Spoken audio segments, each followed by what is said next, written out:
as much as possible, is to breathe nasally. And we've evolved to breathe through the nose. Of course, there are times when this is not possible. If somebody's had nose damage, if they've got a broken nose, or some seriously deviated septum or some kind of problem, it's difficult. So we're not going to make it a fundamentalist rule that you have to do this. But we're going to look very much at the best thing to do. So as best as possible, breathe through the nose. This is a good idea. If they want to breathe out through the mouth, that's absolutely fine. Breathing out through the mouth is also very, very good, as much as possible. Nasal breathing makes the air humid and moist. It hydrates it. It gets rid of dust. It gets rid of bugs. It increases something called nitric oxide, which is a vasodilator and also antibacterial. And it has direct benefits and effects on the brain in terms of creating a beautiful state of relaxation and peace when we know how to do it well. The thing is that if somebody has a history of trauma, sometimes people breathe through the mouth when they've been doing that a lot, because a stress-based breathing pattern is to inhale through the mouth, and that can become a pattern. So one of the things we want to be able to do is enable nasal breathing. So very simply, if you can get in and massage your nose in here, get in and feel in around the nose. Massage and create this space of drawing open, spreading across the cheeks. It's like you're trying to pull your nose wider open. Yeah. Massaging into where the holes of the skull are. Coming right up into the eyebrows, working along the eyebrows with the thumbs. Sliding the fingers onto the side of the face here, around the temples. Massaging in the temples here. Gently hooking the fingers in and sliding down as you open your mouth. Press the tongue against the top of the mouth as you do this. So releasing tension in the face here, releasing tension in these muscles, the social engagement system here. Drawing this down, stroking down here. As you open the mouth, breathe out. Breathe in through the nose. Spreading open here on the inhale.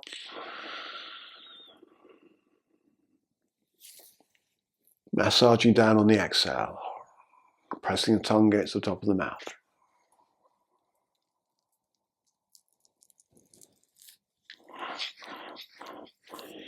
Opening up on the inhale, massaging down on the exhale. And doing circles around the temples, around the jaw, the front of the ears, all the way around the jaw, and into the throat. Pressing the thumbs in underneath the jaw. Spreading the nostrils wide.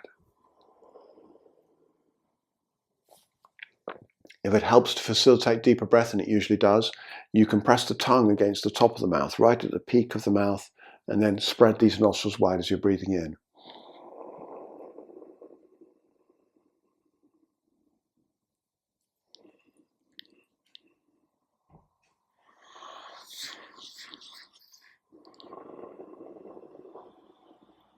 So we're teaching the nostrils, this learning tissues of the nose, this nasal training to train open, to get it open and free to breathe. And doing this once or twice a day is extremely beneficial. If yourself or your client snores at night time, then a really good strategy is to put tape just across the lips here. A little bit of tape, not too tight, but just across there at night time. But really that has to be done in conjunction with nasal training, so they have more of a chance to be able to manage breathing at night time. Otherwise it will feel too oppressive, and it can feel horrifically oppressive otherwise. So make sure your clients are doing the training, make sure you're doing the training of getting these tissues open and really spreading open here on the inhale, maybe pressing the tongue at the top of the mouth, and stroking down on the exhale. Massaging and releasing all these structures of the face. Remember, in social stress, the social engagement system, those cranial nerves are so involved, so we want to release up this area here. Another little strategy we can do to release these muscles, which are powered by cranial nerve 11, if you remember, the accessory nerve, is to use the fist here, this part of the fist on the thumb side. Keep the fist soft so you can put a finger in there, and then support your elbow and gently tap along here like this, along on the upper trapezius muscle as you're breathing slowly through the nose. Slow breath in and out through the nose.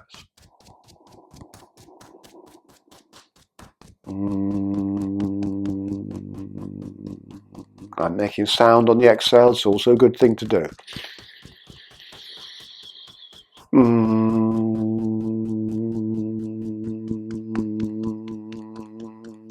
There's a humming sound. And coming with the fingertips and just massage in on these upper trapezius muscles here. So getting some release in here is really beneficial. I'm going to do the other side. So again, this fist here like this, supporting on the elbow, looking away, gently massaging in here on the upper trapezius muscle out with breath, all the way up the side of the neck, just gently. You can change the force, you can change the rhythm, play with it.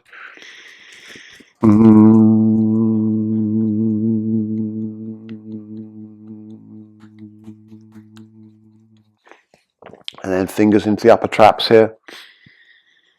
Slow breath in through the nose. Making a massage type movement here, making little circles into the upper trapezius muscles. So we're releasing a lot of the muscles associated with that kind of social engagement. And the last one to do, again, we're going to use gentle tapping here. And this time we're going to use the little finger tie side of the fist, the meaty part of the flesh here, this meaty part. And we're going to come into the base of the skull, the suboccipital muscles, which you feel with your fingertips is right where your skull meets your neck. Yeah? And you come in here with those fleshy parts and gently tap here. And again, breathing in through the nose, breathing out through the mouth, making a sound. An R sound is really good here. So you're going to be breathing in. Oh, and you can go down the neck a little bit as well, but into this place in Chinese medicine, they call this the heavenly drum.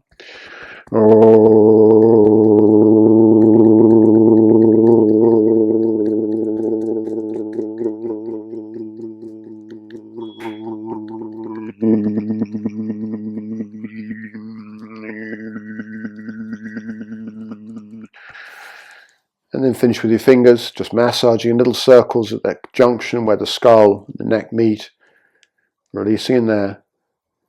So we've got this release, back of the neck, down the neck, into the upper trapezius muscle here.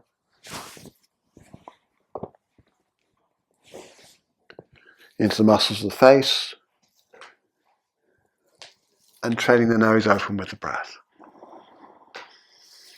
And when you do that, it's going to start releasing any patterning, trauma-based, stress-based patterning around the face, the neck, the head, and these social engagement systems powered by cranial nerves.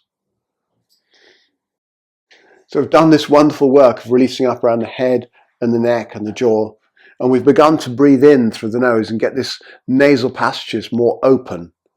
So what I want to do now is really link that nasal inhale with a belly breath.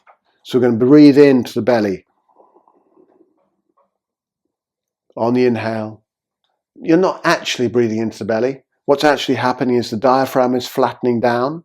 The diaphragm is flattening down and the belly is being pushed out. So these abdominal muscles are relaxing as the diaphragm flattens down and contracts. But it feels like you're breathing into the belly. So you could call it belly breathing. You could give it its proper name, abdomino-diaphragmatic breathing if you want to. Diaphragmatic breathing, some people call it. It's all good. So breathing into the nose. Spread these nasal tissues a little bit. Keep the mouth relaxed as you can. Keep the forehead relaxed. Keep the jaw, everything relaxed as possible. So just these muscles around the nose, best you can. A good place to place the tongue is just at the top of the teeth. If you make the sound "n," where the tongue moves first to make that sound "n," that's where you place the tongue against the top of the teeth. So that placement there, spreading in, opening up the nose, breathing down into the belly.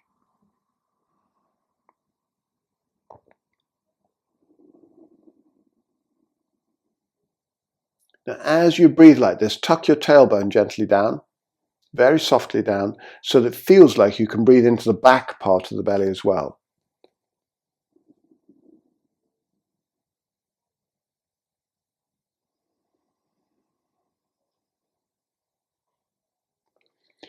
Now, some people will be doing reverse breathing. What reverse breathing is like, instead of breathing down here into the belly on the inhale, what happens on the inhale is it happens up here in the chest. It's an apical or thoracic breathing up here. So this lifts and the belly comes in. Or this lifts and the belly doesn't come in, either way. But the point is that the thoracic breathing is happening, the apical breathing is happening. Apical breathing is where it just lifts up here, and reverse breathing technically is both apical breathing and where the belly comes in as well. Now that kind of breathing is basically stress-oriented breathing, particularly when it's connected with mouth breathing. So if you breathe in through the mouth and try it, you'll see how easy it is to breathe into the upper chest here when we breathe through the mouth. Yeah? And the belly comes in. And you do a few breaths like that.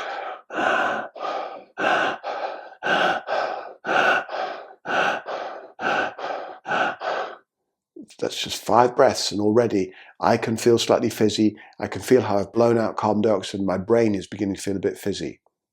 And that means that I'm deoxygenating my brain. So if somebody's breathing like that, it means most likely what they're doing is living in a hypocapnic state. So we want to turn that breathing around. So to get into the abdominal relaxed breathing where we're breathing in through the nose and down into the belly, this abdominodiaphragmatic breathing here, if somebody's doing the reverse breathing, we have strategies to deal with that. First thing is get them to breathe in however they do. So they're going to breathe in, make it nasal though. Get them nasal if they can, make it nasal. And breathe in, their chest will lift. And then from there, get them to hold the breath as long as possible.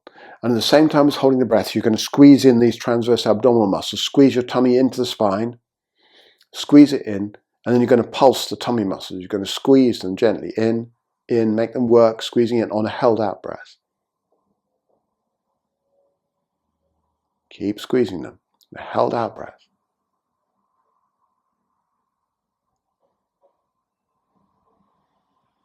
You can get them to push the tongue against the top of the mouth if you want to. That might help them really push it, because we want them to push that breath hold now, really go for the breath hold until they get to the place where they feel like they're about to panic, almost to that edge.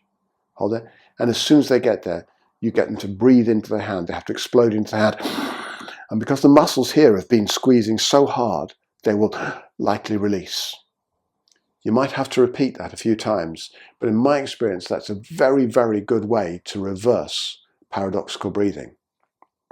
Now, there's a problem with this, because if somebody's system has been breathing paradoxically for maybe years, there's a reason why that's happened. Simply reversing the paradoxical breathing isn't going to necessarily release the reason why they did in the first place. And the reason why somebody would do that is, like we've looked at, either a body-based fashion of having to have a tight belly, but then the reason underneath that is because you don't feel loved if you don't have one. Yeah? Or it's a clothing fashion of having worn tight clothing. That's easy to resolve. There's going to be no major trauma release happening. But if the reason somebody's doing reverse breathing is because they have been traumatized and they've gone into this kind of massive stress response as a result of that, then what's going to happen if you release the breathing is they're going to begin to feel things. They may feel anxious, they may feel scared, they're going to feel something. Right? So you have to be there in a way to hold the space for them. And if you're doing it yourself and you feel that, then if you need help and support and mentoring, get it. Absolutely essential. Get therapeutic help if you need. So we've talked about breathing in through the nose, opening up the tissues here. We talked about linking that down into this abdominal breath and getting really comfortable with this relaxed mammalian breathing.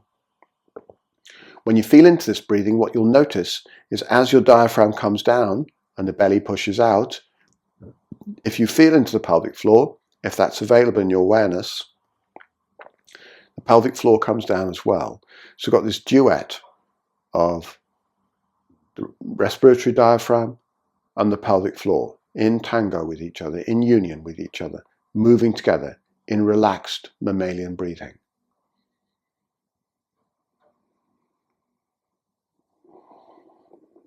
Rest your hands on your belly.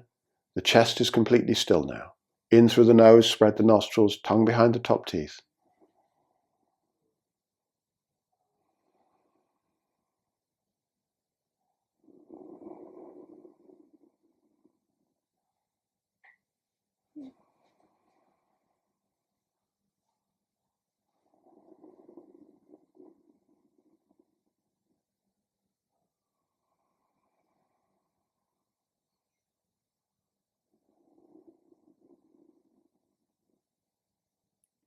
Excellent. So this is kind of relaxed abdomino-diaphragmatic breathing, which is a natural way of breathing for a relaxed, sitting, still, bipedal mammal.